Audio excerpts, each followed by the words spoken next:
5 6 ఎంత బాబు? 11. 5 6 కలిపితే 11.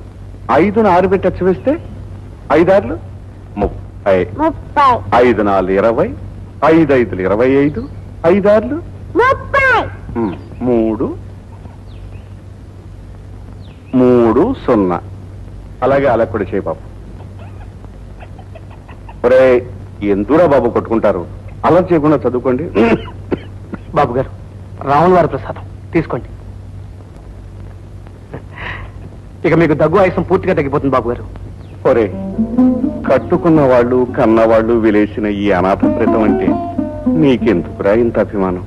ఏమిటి బాబు అలా అంటారు? దేవుడి మీద మనిషికి అంత భక్తి ఎందుకో, తండ్రి అంటే కొడుక్కి అంత ప్రేమ ఎందుకో? ఇది అందుకే బాబు.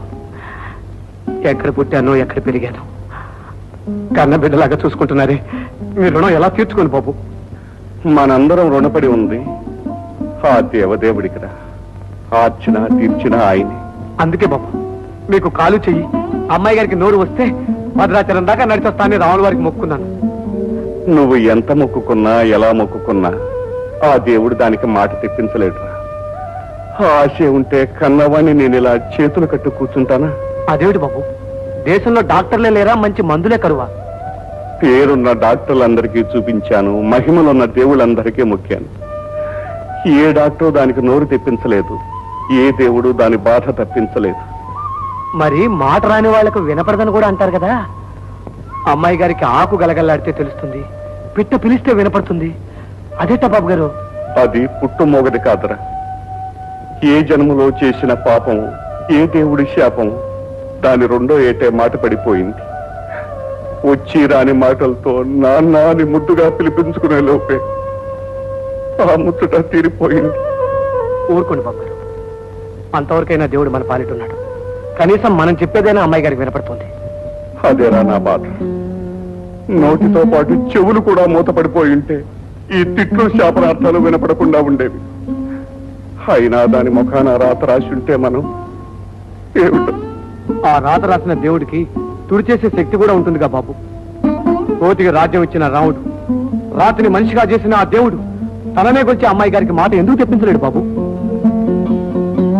సరే, నీకంత నమ్మకమే ఉంటే నేనెందుకు కాదనాలి? వెళ్ళి ఫోన్ చేయి. త్రిపుర, సాంబాయి భోజనానికి వచ్చాడే, ఇదిగో నిలబడ్డాడుగా, కనబడుతూనే ఉంది. రానాయన శనివారం నాడు పొద్దు పొడవటమైనా మానుతుందేమో గాని వీడు రాక తప్పదుగా. వారాల వాళ్ళకి వర్జాల వాళ్ళకి వండి వచ్చటమేగా నా పని.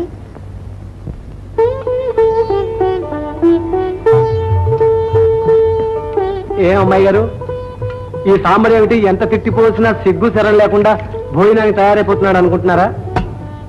నాకు ప్రతి శనివారం ఓ పండగ అమ్మాయి గారు. ఎందుకంటే గుళ్ళో మనిషి దేవుడికి నైవేద్యం పెడతాడు, కానీ ఈ గుళ్ళో దేవతే మనిషికి అమృతం లాంటి ప్రసాదం పెడుతుంది.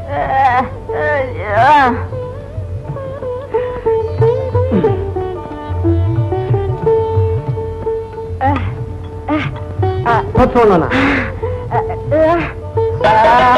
డప్పు బాగా వాయించారంటారా? నాకు తెలిసిన విద్య అదొక్కటే అమ్మాయి గారు. నేను గొంతు విప్పందే, డప్పు మీద వేలు కదపందే రాముడు ఒక అంగుళం కూడా కదడు. రారా రారా అని రాముడు పిలిచాడు. రామా రామా నేను బదులు చెప్పాను, అంతే. రాముడు కదిలాడు, రాధవు కదిలింది.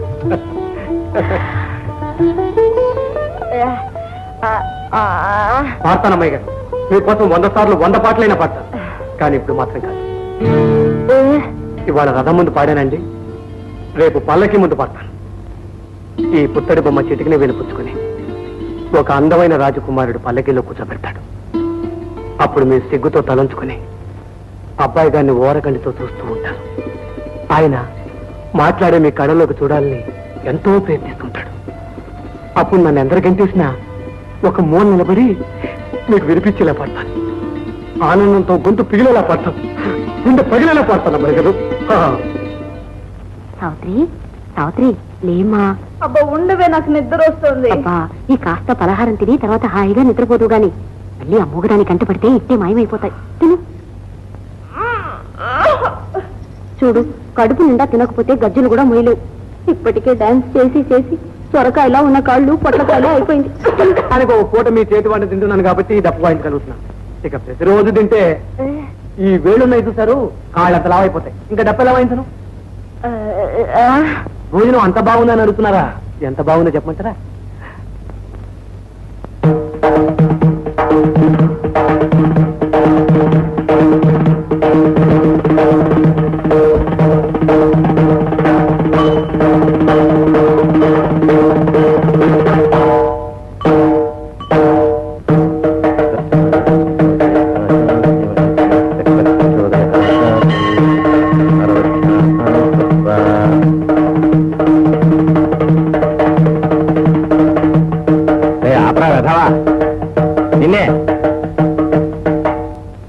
నేనంతా ఖణేయాలు దగ్గుతూనే ఉన్నావు. నేను ఇచ్చిన చూర్ణం వేసుకున్నావా లేదా?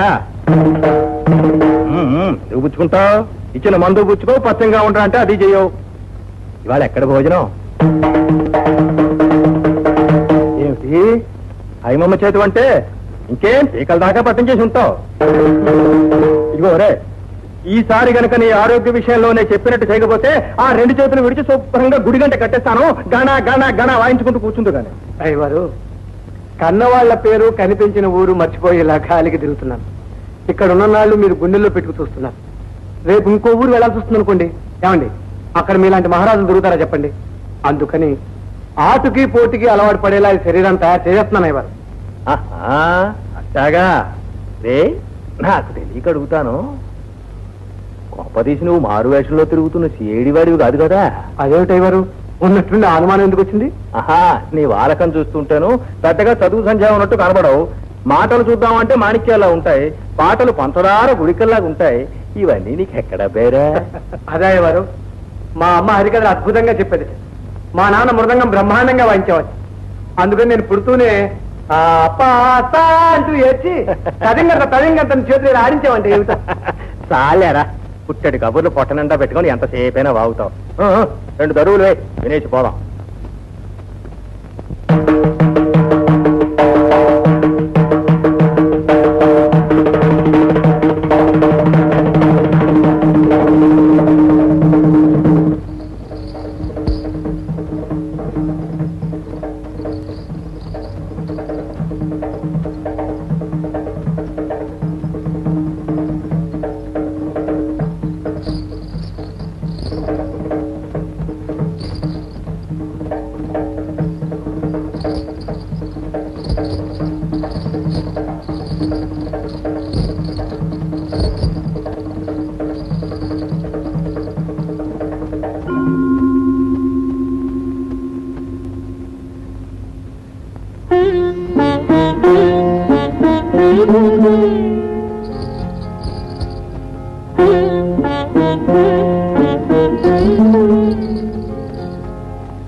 రెండు పెద్ద చెరువులు పశ్చిమ ఆసియాలో ఉన్నాయి.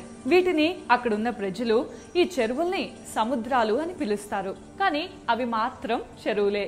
ఈ 2 చెరువులు కూడా ఒకే నది నుండి వచ్చిన నీళ్లతో ఏర్పడ్డాయి. గోలాన్ హైట్స్ నుండి పుట్టిన జోర్దాన్ నది లెబనాన్లోని చెట్ల మొదళ్ల నుండి రకరకాల ఔషధాల తత్వాలను తీసుకొని స్వచ్ఛంగా ప్రవహిస్తూ ఉత్తర దిక్కున వెళ్లి ఒక సముద్రంగా ఏర్పడుతుంది. అలాగే దక్షిణం వైపుగా వెళ్లి